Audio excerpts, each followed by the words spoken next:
everybody. My name is Sean Beckman. Welcome back to Esports Tonight.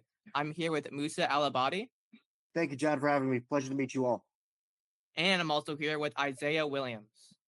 Thank you, John, here, president of EBREL at your service. I'm just here for introduction. Now I'm going to let Isaiah do all the talking. All right, Musa. So, first, let's just say, how you feel, man? You just won Shoutcast of the Year. So, let's start off with that, man. Well, I've been shoutcasting for 2 years, and I basically learned everything I knew from my previous shoutcaster of the year, Jordan Wall. I basically just went up and started improving with Rocket League, and I somehow just started getting into the shoutcasting business from there, and everybody seemed to love me from doing that. And they really like the helmet. Speaking of which, I'm gonna take that off now. All right. So, for our next question, how do you get started in shoutcasting, and what draw you into it originally? Well, as I said, back when we were at the CTech Center, right? Um, I actually remember my first year. I saw you shoutcasting with your Spider-Man costume, shoutcasting like Rocket League and Smash Bros. And I was like, wow, okay, I kind of want to do that. And one of my good friends, Jordan Wall, who is a freshman in college now, he was shoutcasting with you, and Miss Kat, who was also running EBREL with Jeffrey. I was talking to her, hey, shoutcasting seems pretty cool, and she was like, get up there. And she didn't actually mean it seriously, but I actually went up there and started shoutcasting in your place, Isaiah, with Jordan on Rocket League, and everybody seemed to love it. I just went with the flow, and everybody was like, "Yeah, I like that guy." And I just started appearing more and more, and people liked the way I was doing it, and my voice was clear and concise, and I knew how to. I didn't know a lot about Rocket League. I just adapted, and I came to exclusively shoutcast for Rocket League. Sometimes I shoutcasted for a few other games, but other than that, I just picked it up out of a joke. Nice. Speaking of games, what is your favorite game to shoutcast? So, there's so I, many options. I think we all know Rocket League because that's the one I was mostly experienced in. That's the one that I love to do the most, and that's the one that I've always had a sense of familiarity. Like I know how to time myself. I knew what to say at certain points, and I knew a lot of the game modes and how to shoutcast for those specific game modes. And I also knew like player names, especially nearing the final semester of this year, in regards to the names of the Terra players, uh, the central players, etc.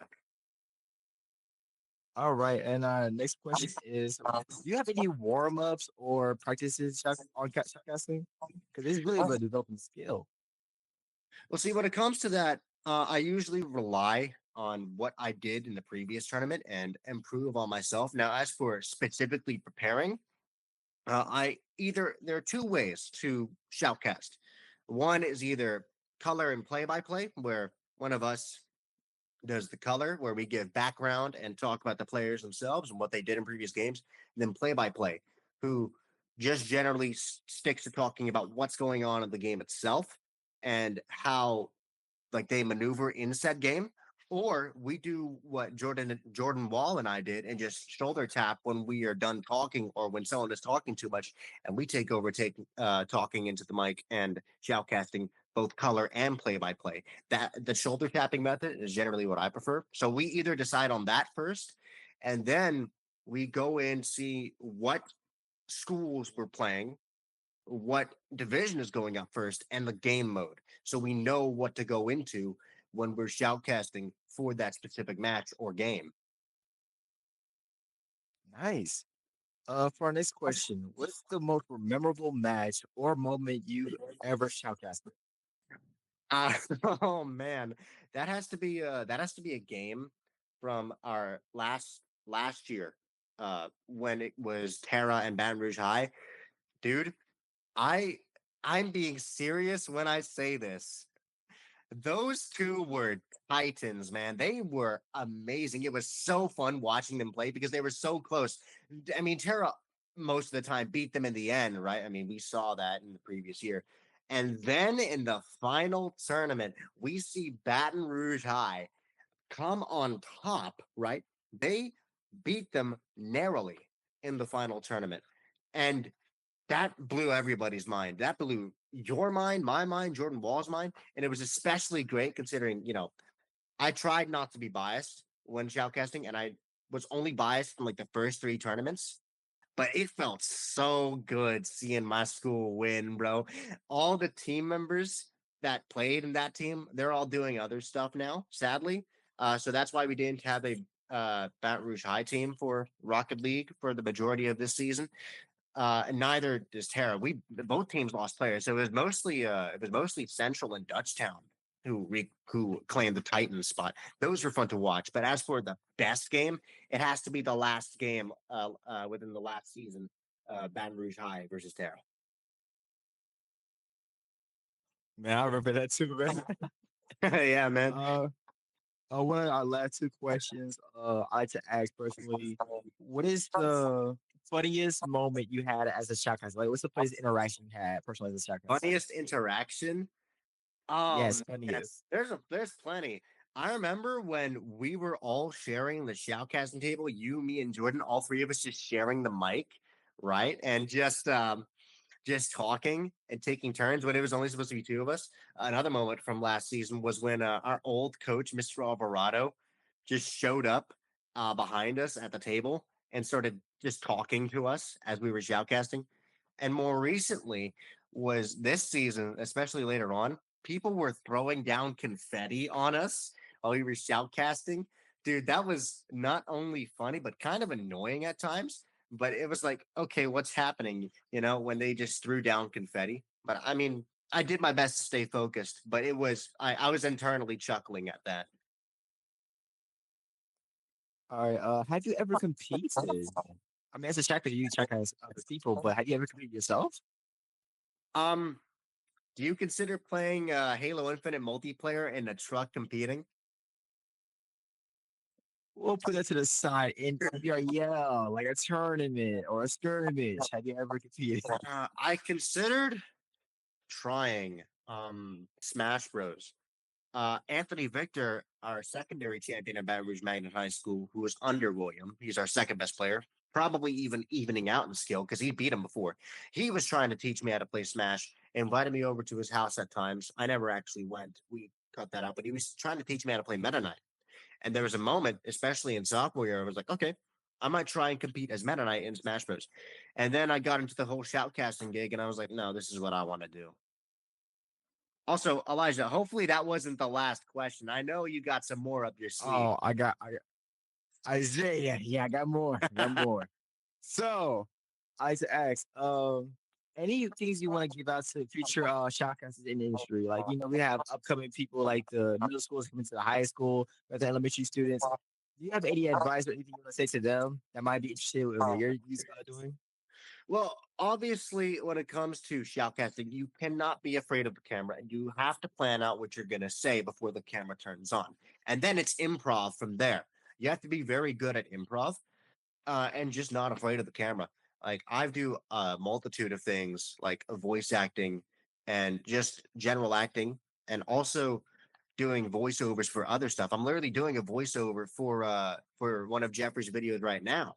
And you have to have that vocal talent.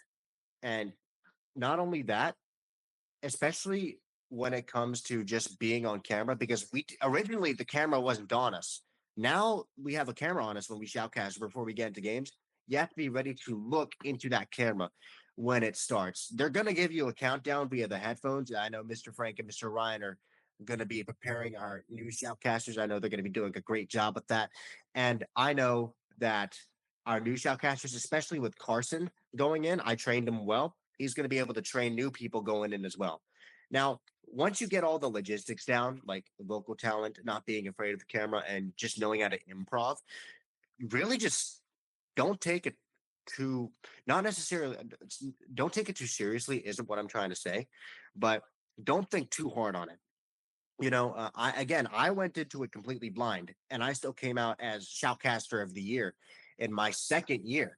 And you just have to love it.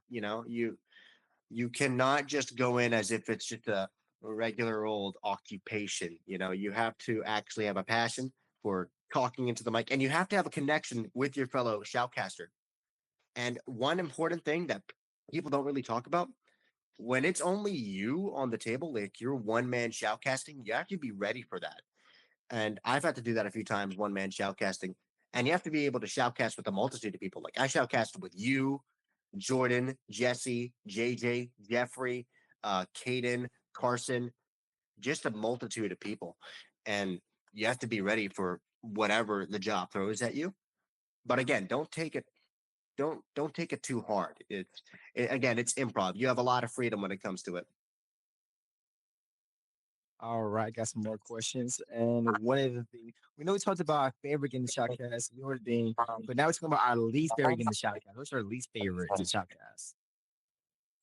Like least favorite thing to shoutcast or least favorite aspect of it? Favorite. Well, it could be both, but let's go with game. What's your favorite game to least favorite game to Shoutcast? Least favorite game to shoutcast? Just because of my lack of experience in it, and it's not my type of game. It has to be Madden, honestly. I was never really that much into like games like Madden or FIFA. I used to play FIFA a while back with my dad when I was younger, but that was all I had.